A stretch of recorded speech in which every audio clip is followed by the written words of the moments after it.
So in the early 1800s, massive numbers of these people were moved south and west in what historians have come to describe as the Second Middle Passage.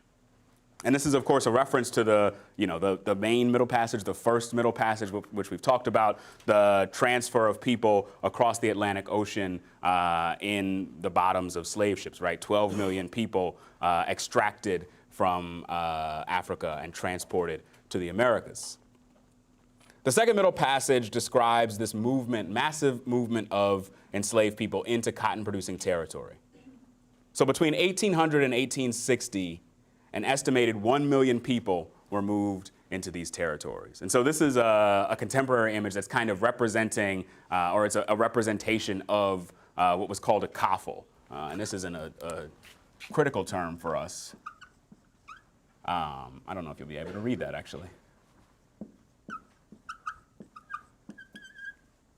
So coffle is basically the term that was used for a group of enslaved people chained together, forced to walk over long distances, right? And this is a coffle that was being moved from Virginia to Tennessee. And so from the old tobacco-producing regions of the country, chiefly into newer spaces that were being intended for cultivating cotton.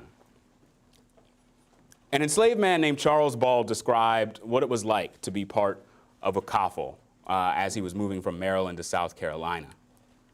So I think this image is useful as a contemporary representation, but this image actually, I think, gives us some more texture to see what it would have actually been like, right?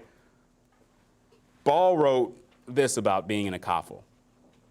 The women were tied together with a rope about the size of a bed cord, which was tied like a halter around the neck of each. But for the men, a strong iron collar was closely fitted by means of a padlock round each of our necks.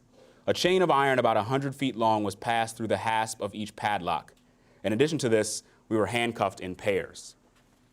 And so you can get a little bit of a better sense of the forced connection of people in this image. You can see that these two guys in the front are chained together at the wrist, and that this guy on the front right is chained by the ankle to people behind him.